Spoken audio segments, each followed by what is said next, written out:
visitors. Hello, hello. Glad you're here. Margaret and I are co-teaching today. Hey! For a number of reasons, all good reasons. We've been planning to co-teach this. So, yeah, we're trying to do the side-by-side thing.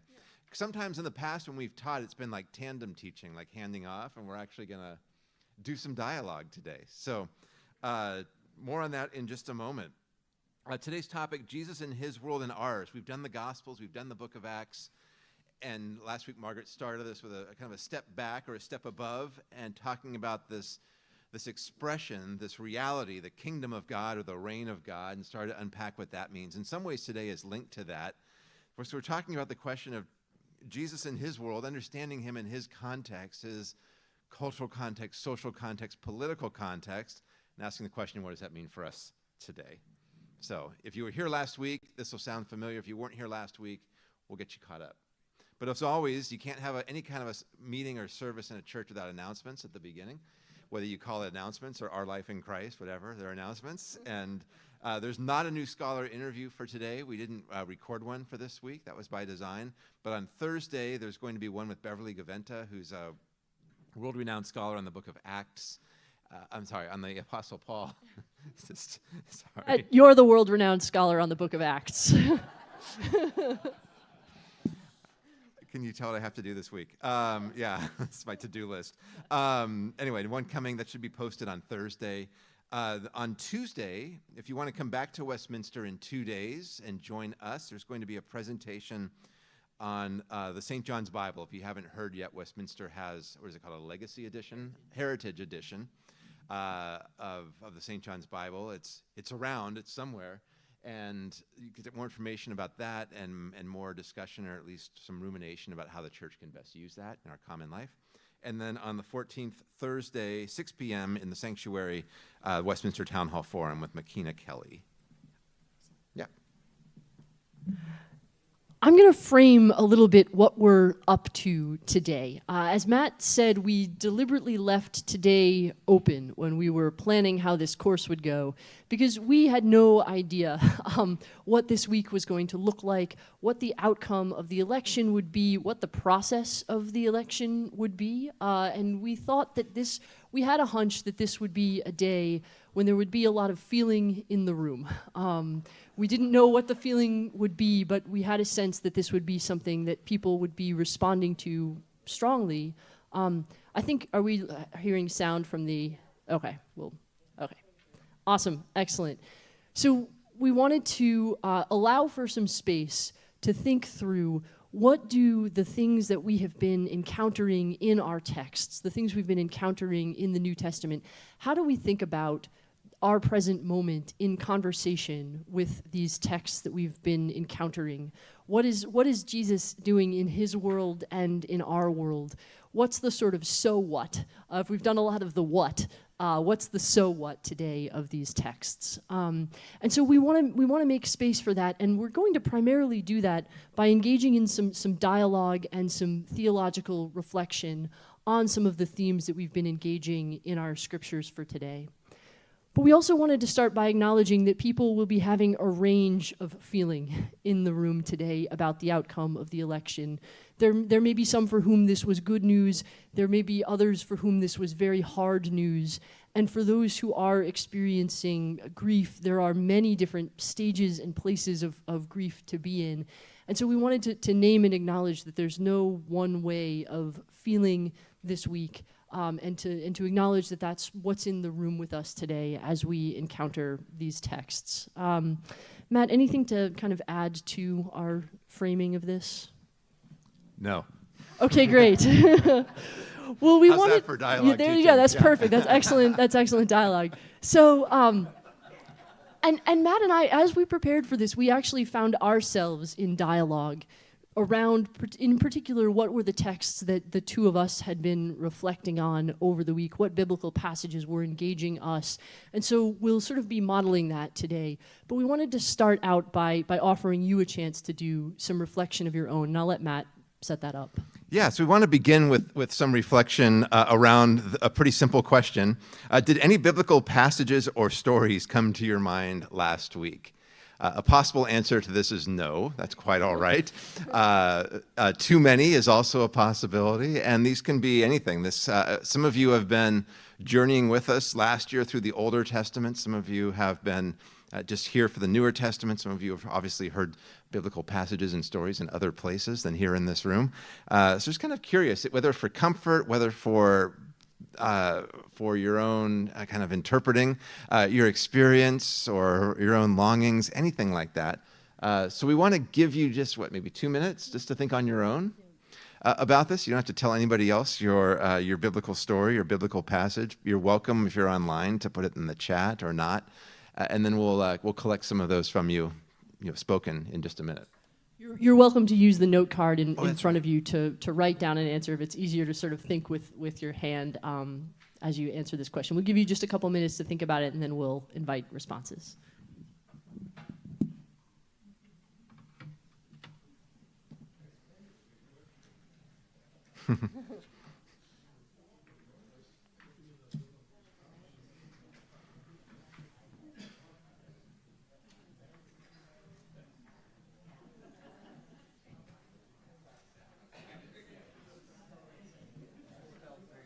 We're asking for individual reflection now. It's not small group reflection time. It's to think for ourselves, write down on the note card. We're going inwards first before we go outwards, if that makes sense. So take a little time with your note cards, write down a response, and then we'll talk together as a group.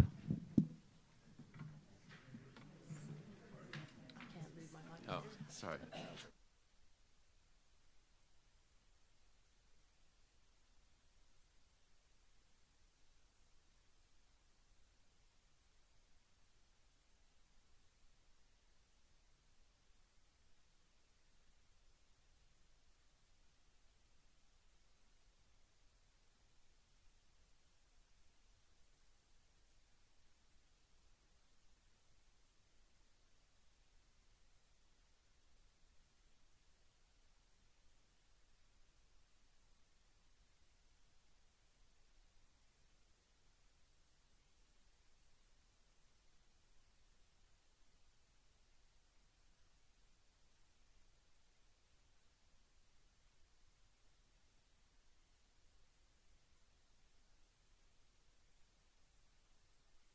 We've got 30 more seconds, and then we'll bring you back.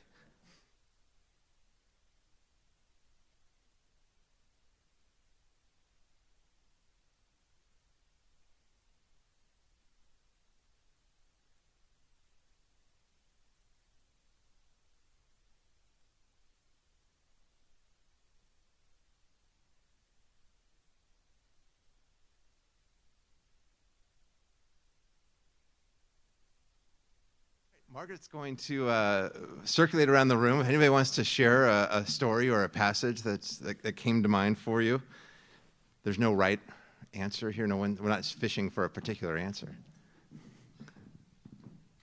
Well, I had two. One was the Romans passage about respect for authority and authority coming from God. Surely people are thinking about that. But the other was I started wondering, what is the role of order? And I was thinking about the Acts story of Paul being accused of causing disorder in the temple and that being such a problem. So authority and order, eesh. Yeah. Thank you. My first emotional response is just that shortest verse in the Bible, Jesus wept. And just kind of, coming out of that, I think of that story in Daniel, Daniel in the lion's den, and, I feel like I'm going in that den and being surrounded a little bit, so not knowing what's going to happen, so. Thank you. I found myself thinking about the saying, render to Caesar the things that are Caesar's and to God the things that are God's, and realizing that more than ever that's a starting point, not a conclusion. In terms of determining how do we determine how to parse that? Yeah. Tim's got the live stream. Okay. Could be that some folks are still processing the result of the elections. You can judge for yourself. We got a couple of responses. One is put not your trust in rulers. in mortals in whom there is not help. And another one, which is pretty direct, my God, why have you forsaken us? Okay. Some deep theological reflection happening, yes. Kathy.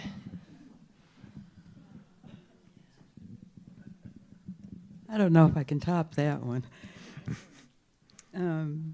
I shared with Bonnie when we visited on Wednesday, when we consoled one another, from Habakkuk, one of my favorite verses.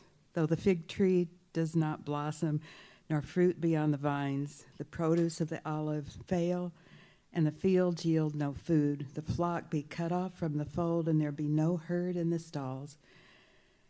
Yet I will rejoice in the Lord, I will joy in the God of my salvation. I just want to ask, did anybody else think of Habakkuk this week? Thank you, Kathy. Go set a watchman. Well, I didn't think of a verse until you asked, actually. But the thing that was in my head all week was Lincoln during the war saying, "This too shall pass."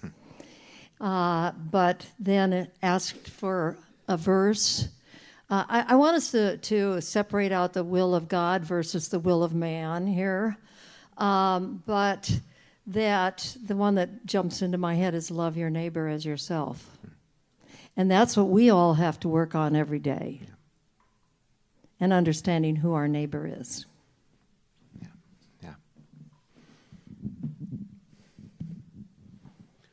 So a couple of weeks ago, we were studying the Gospel of John, and right there in the first chapter, we are told that the light shines in the darkness, and the darkness does not overcome it.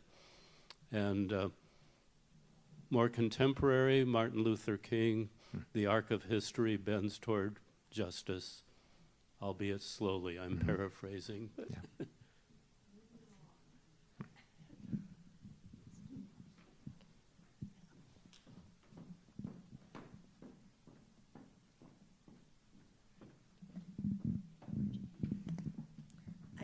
I don't know where the verse is, but I remember Peter denying Jesus 3 times, and how easy that was for him and for any human being to sink into that fear. I just am relating that to possibly what has happened in our world. Yeah. I might add, too, even before that, when Jesus tells Peter he's going to do it, Peter's like, no way, not me, right? I had 2 stories that kind of came to my mind. One is from the Old Testament, not the New Testament, and that was when they all decided they wanted to be ruled, and they had kind of more autonomy and freedom, and they chose to have a king. And then the other one that came to mind was from the New Testament when they pardoned Barabbas and crucified Jesus.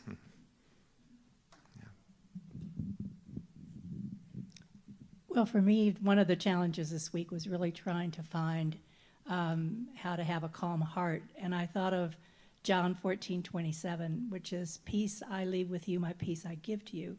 Not as the world gives do I give to you. Let not your hearts be troubled, neither let them be afraid." Yeah. And that was very helpful. Part of that segment in John's gospel where Jesus is saying goodbye for a long time, right? And preparing his followers for life without him. Yeah. I'm sure this quote is from the movie Dune, D-U-N-E, but I'm sure it's inspired by the Bible because it reminds me of many places in the Bible. And it says, "Fear is the mind killer. Fear is the mind killer. Fear is the little death that brings total obliteration. I will face my fear. I will permit it to pass over me and through me, and when it has gone past, I will turn the inner eye to see its path, but it will not overwhelm me. I've been clinging to those words too this week.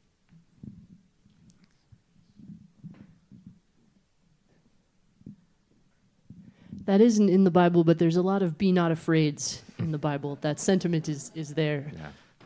Yeah. We'll get to 1 John eventually, which talks about perfect love casting out fear as well. And so what are fear's remedies? Well, thank you for sharing. That was kind of our sense of what the sort of dominant mood in the room would be, although not necessarily the exclusive one.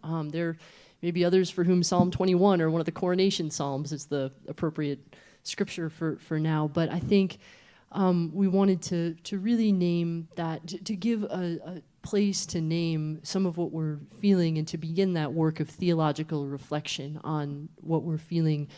I heard such a range here of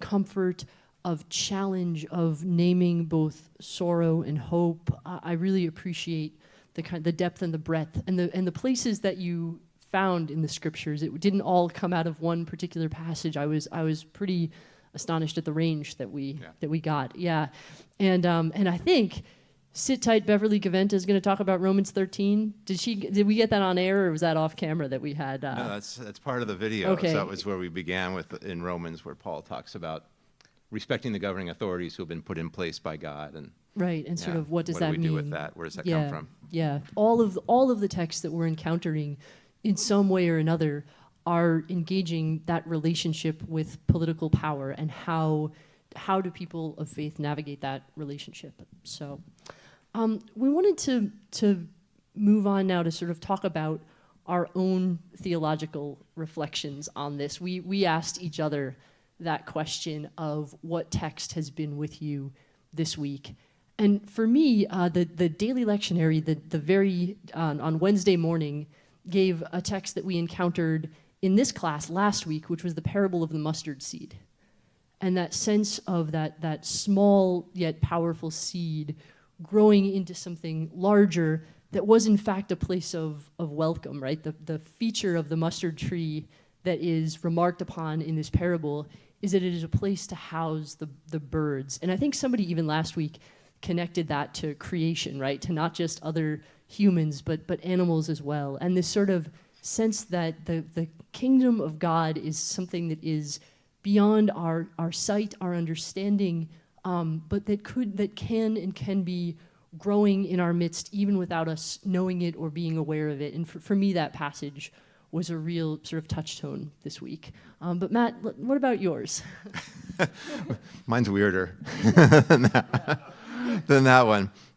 Maybe, and to preface this, I want to say when I teach on the Bible a lot, it's my job, but when I teach on the Bible, I often have to remind myself, as well as everybody else, the Bible was not written to us. It might address us, right? We might find ways in which secondarily we hear ourselves being addressed, our world being addressed, our own soul being spoken to. But originally, and we've talked about this, right? These are books written for other communities. Some of the authors might have thought their books would have traction and might carry on. For the most part, these appear to be books that are content to address their ancient audiences.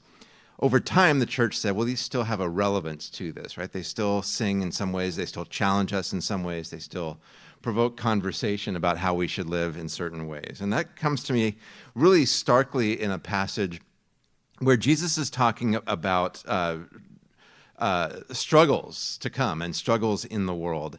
And some of this connects. Last week, Margaret was talking about different ways of understanding the reign of God. And one of the things that she talked about was how for a period of time it was really important for people to describe Jesus as a Jewish apocalyptic prophet. And then you kind of moved on, and I was like, oh, I wish you'd spent more time dwelling on Jewish apocalyptic prophet. You're talking about the moment in scholarly history when Correct. the focus Right. was on that aspect of Jesus, yeah. Because it is still there in a lot of places in terms of how did Jesus get understood, like how did his contemporaries see him? And this is an aspect of Jesus that we sometimes work really hard to keep hidden, like keep that in the bottom drawer. like way in the back, and only pull it out when we really need it. It comes out in churches usually on the first Sunday of Advent and some other times of the year, where Jesus talks about the world turning and the world changing. And he often calls on or uses language that talks about disruption in the political sphere, but also in the kind of the heavenly sphere or in the natural world, we would perhaps call that. And these are texts that are frequent throughout the Gospels. We see these in a variety of places in the Gospels.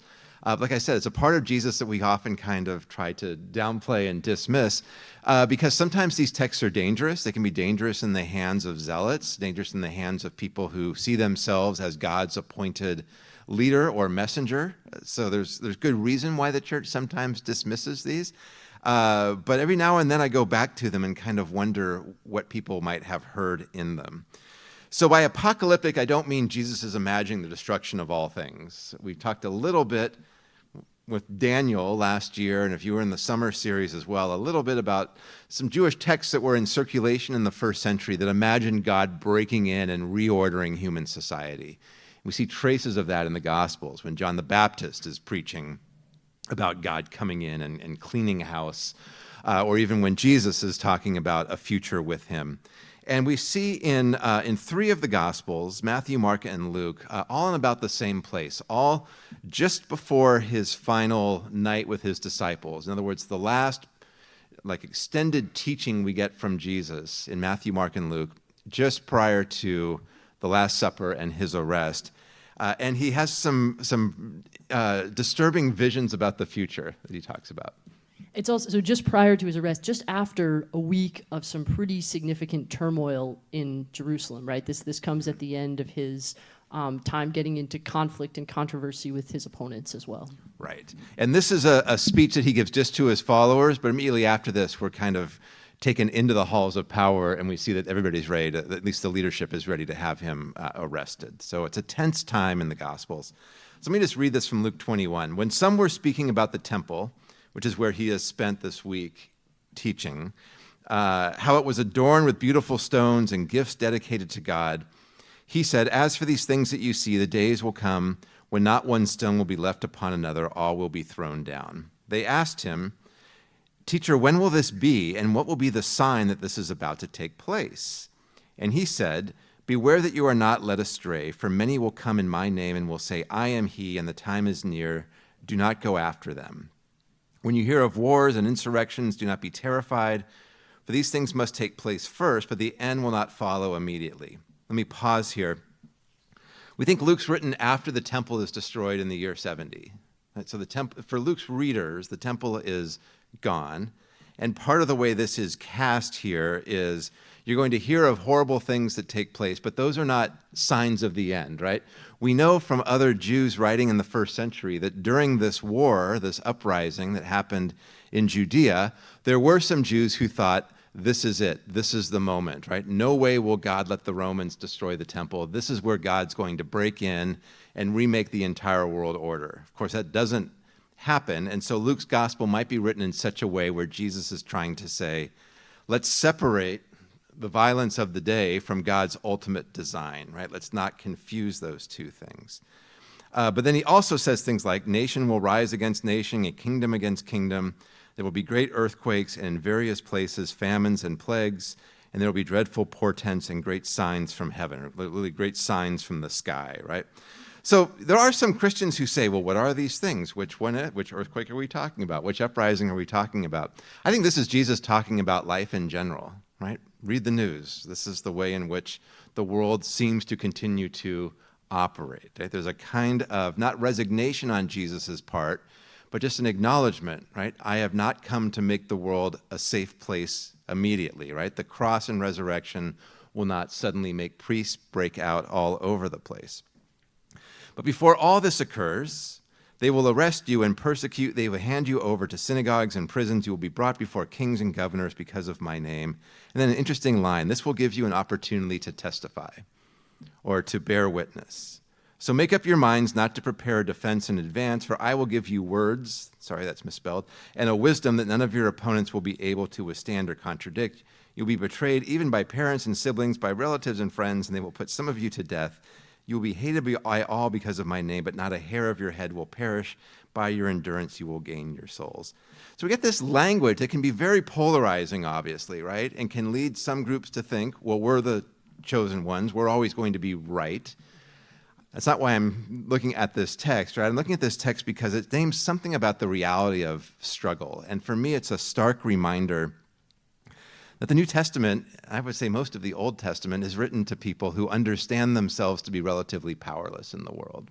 And this is one of the big differences between church in the 21st century in a country like the United States, and maybe even in a church like Westminster, that enjoys considerable influence politically, legally, in the business world, compared to what the first century church experienced, right? Which was greatly outnumbered, very much a minority community, minoritized in the sense not of racial, ethnic, or economic differences, but people who felt drastically outnumbered in the world and felt like they had no connection at all, no recourse to any kind of levers of change. And Jesus' response to these people, or his command to them, is look for opportunities to testify, to bear witness. I don't say this to kind of glory in the first century. I don't really want to live there at all in the first century. But it's one of these challenges with reading the Bible in the modern world, right, is how do we understand ourselves to be addressed by these texts that were once written to people who felt themselves greatly outnumbered and greatly powerless, right? And how do you recognize what that response looks like, what the responsible use of our own influence looks like? In other words, the Bible's not going to give us a clear owner's manual, right, for church in the 21st century in terms of influence and control. Looks like you want to break in here. No, in hearing you read this, I noticed the naming of not just sort of this larger scale conflict, but sort of particular interpersonal conflicts and interactions as places that people encounter unrest and disquiet and struggle. That gets named in these texts here too. Yeah. You can see why these aren't texts that get preached on every week, right? I mean, this is a dismal view of the world that Jesus offers here. This is not the entire story of the New Testament. But I would say a couple of things about this. So these are not statements of consequences or punishment. This is not Jesus saying God's going to send all of these things to whatever as a kind of response to human frailty. I don't think he's saying that. I think part of what he's getting at, and this is part of what apocalyptic prophets do, right, is talking about that the world itself, the natural world, humanity's experience in a world that's fraught. Think back to the book of Job, if you were a part of things last year, and the wildness and the unpredictability, right, and the danger of the world. All of those things experience and express risk, change, and distress. It's not Jesus saying, so get used to it, right? And nor is it a collection of predictions, nor is it a roadmap or a code. I think what it is a call to perseverance in a world in which the reign of God doesn't materialize without encountering struggles or setbacks from time to time. Jesus presumably could have made the world just perfect if he had wanted to in this moment. We were talking about that earlier. What did you say? We talked about the temptation narratives, right? That's exactly the temptation. But what he tells his followers to do is to testify. And so I would just want to leave us with that. This is what I'm thinking about this week. Like, what does testimony look like in the current moment? What is the church's message? About what does the church bear witness? About whom does the church testify? About whose experiences or whose powerlessness does the church testify? We don't testify about ourselves. Notice us, look at us. Right? Who are the neighbors about which we want to speak? And in some ways, this connects as well. I mentioned Acts earlier. Back to the book of Acts. If you remember, this is about 3 weeks ago when Jeff taught. And he spent time on the opening verse, or not the opening verse, but a verse in the opening scene in Acts, where Jesus says to his followers, "You will be my witnesses in Jerusalem and all Judea and Samaria and to the ends of the earth." Testify, witness, right? These are the same words in Greek. The word in Greek is actually where we get the English word martyr. It's only later that martyr becomes used for somebody who dies. But to bear witness or to testify is the church's kind of core calling, right, in at least two of these passages. That's where my mind has gone. About what do we testify and about whom do we testify? Yeah. Look at this. I know. So you have a mic swap here with a little adjustment. Oh, thank you. Take your notes.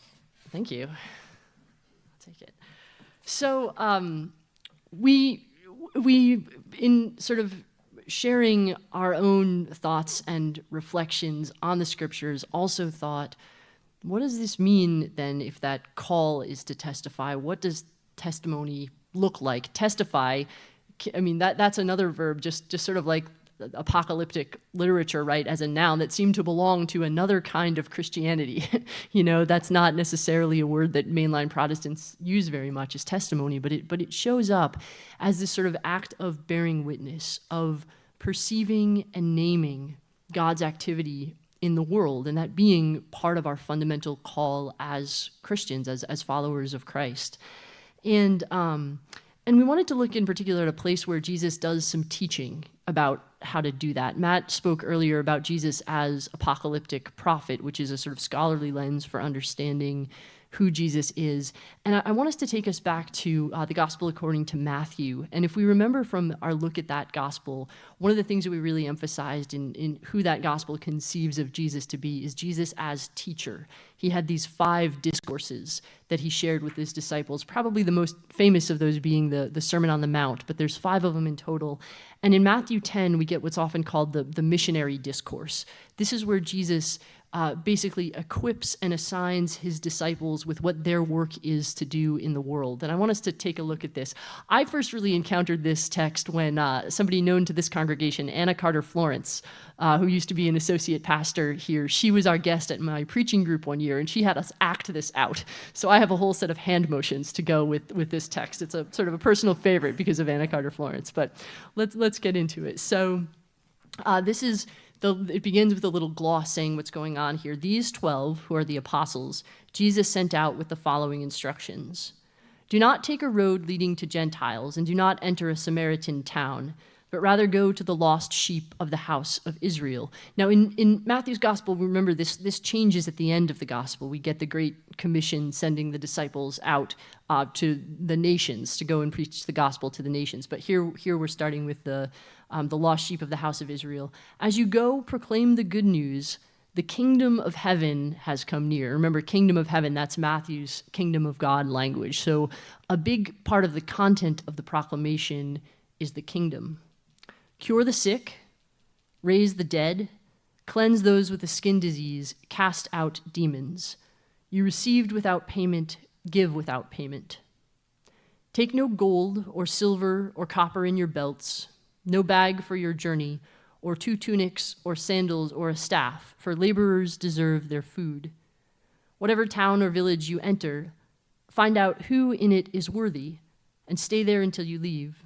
As you enter the house, greet it. If the house is worthy, let your peace come upon it, but if it is not worthy, let your peace return to you. If anyone will not welcome you or listen to your words, shake off the dust from your feet as you leave that house or town. The thing that I've been noticing about this way of engagement, about this kind of model of ministry, a number of things, but first sort of how active it is. It's a ministry of words, right, of proclamation of the kingdom, but also a ministry of action. It's cure the sick, raise the dead, cleanse those with skin diseases, cast out demons. There is a sense that this is a real embodied ministry and one that involves presence. We don't take with us enough protective gear to survive on our own, right? It's a ministry of engagement and interaction with others. There is something incarnate and face-to-face about it. It's not relying on ourselves, it's relying on God and others and engaging with God and others. Matt, did you have observations about this too? Just that it's interesting that Jesus feels a need to commission others to do this work, that it's not all bound up in him or his own power. Yeah. He empowers them to do it, but there's something very local and face-to-face about it. Yeah. That's to me, that's one of those open questions of the Bible that's very challenging. I struggle a lot with the ascension as a doctrine, with the feet disappearing into heaven, and why didn't Jesus stay here and fix everything, right? That to me is a deep theological question that really challenges me. And I see in here this call to participation in that project of kingdom proclamation, and also of that ministry of presence, of teaching, of healing, of feeding, of connecting, seems to be a major part of what he's calling for in the way that he teaches in this gospel. Yeah, presumably he could have gone onto a mountain somewhere and just said, tomorrow morning everybody in Galilee is going to wake up healthy. He doesn't do that, right? There's something about this face-to-faceness of this work and the local aspect of this work that seems, again, woven into this understanding of what the kingdom of God has come near, like what that means. Yeah. So let's talk about that kingdom in context. Yeah. Well, I would say that a lot of this language around, the kingdom, or we can just change that to Jesus's message or Jesus's vision for a future, the kind of society Jesus wants. That again, it's this reminder that the Bible comes from people who experience the world largely from a position of powerlessness, right, and an inability to change things. And of course, that's different. And that doesn't mean, again, the Bible is useless to us, but we want to be really careful not to kind of claim the powerlessness that the Bible talks about as our own. At the same time, I think we want to figure out where are the places, who are the people that Jesus is speaking about. So again, however people voted, or however people, whether you're, whatever your emotions are, whether you're strong emotion, indifferent emotions about the election, I think there's a sense of change ahead for this country. And then, so how does the church walk into that? How does Westminster walk into that? How do Christian churches together in partnership with other organizations walk into that change? Whose voice is at the forefront? I mean, I think one of my thoughts this week is the work of a new senior pastor and a work of Westminster choosing its future just got a little bit harder this week. Sorry, Nan. Not impossible, but just a little, or maybe a little more urgent, right? Like there are some questions about like what does the church do with everybody has limited resources, limited availability with what we have. What does that look like? Jesus has big, grandiose words about the kingdom of God. But when it comes to how it's experienced, right, it's much more localized. It's about the people you meet. It's about the threats people face.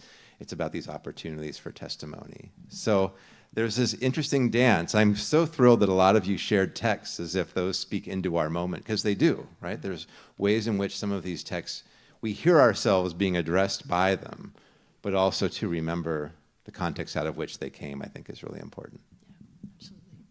Yeah, I think that's right, of making sense of what is our position in the world, what position are these texts speaking into and out of, how do we navigate that as we think theologically about them, especially in this moment. A friend of mine said to me one time, I guess I now can't count on the government to live out my Christian faith for me, right? That like I can't offshore that responsibility. That's mine, and that's something that I've been thinking about in this moment. And we wanted to give you all an opportunity to do some reflection together. This time at small groups in your tables on a question that Matt actually brought to his students this week, teaching at a seminary for church leaders. Asked this question. To fill in the end of this sentence. What the world needs from the church right now is blank. Do some thinking, some discussing in your groups about this question. We'll come back together in I think we give about 10 minutes. Does that work here, Matt? Right. Yeah, okay. Any other gloss for this? No. Okay. Yeah. So take some time around your tables with this question. If you're asking, does the church mean all churches or Westminster? The answer is yes. Yeah. Yes. Whatever you want it to mean. Yeah.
The live stream will shut off in a couple of minutes, but we've got about 5 minutes or so here to collect some wisdom from folks. I don't know why I came to stand next Have to any you. final things? I'm gonna have to run away in 2 minutes. Oh yeah, I was gonna put that in here. I'll sit back down. I'll let you handle this part. You sure? Yeah. Oh, okay. All right. Margaret's done with this co-teaching thing. So Nan has the microphone and is happy to run that around if people want to share insights, not just what you said, although that might be brilliant, and we'd love to hear that, but what came out of the conversation as well.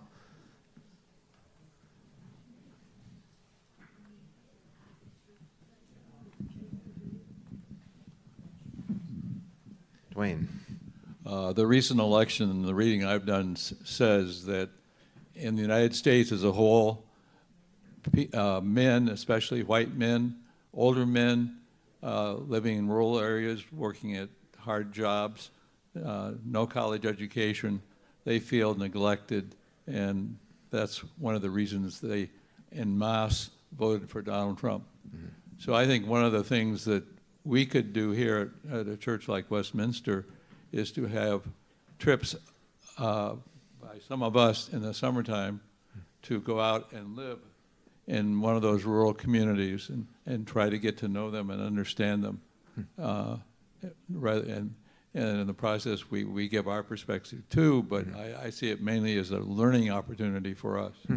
Thank you. There's something Matthew 10 about that, right? About going out and receiving hospitality from others. Thank you. I just want to second that idea. I think it's marvelous. One of the questions I've raised in the past is we have these incredible relationships with our amazing partners in other countries, but we don't know what's going on in Grand Rapids, Minnesota, or Mankato, Minnesota, or the little town I grew up in on the prairie. And there's a lot of Presbyterian churches out there where exchanges could happen, or meetings where we say, hey, you can tap into our, you might not have the resource, tap into our adult ed, or whatever it is to create the relationship and get to know people. I think it's a great idea. Thank you.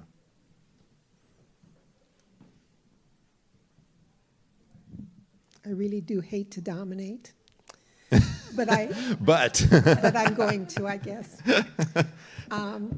So in this last week, a memory from when I was about in 4th or 5th grade came to mind. I was sitting in my Missouri Synod Lutheran Church and on a Sunday morning, and we had been, I went through all the doctrinization, I guess, and learned that Missouri Synod Lutherans through Martin Luther had learned the right way to believe. We were the right way to believe. We had it all. Well, here I'm sitting in a Presbyterian church, aren't I? And quite happy. And then I thought about my father also that day, who fought in World War II, and the formation of NATO, and I'd learned about that in school. And I thought, wow, there's not really anything left for me to do. Religion has been settled. The world power thing has been settled, and here we are. Yeah. Thanks, Betty.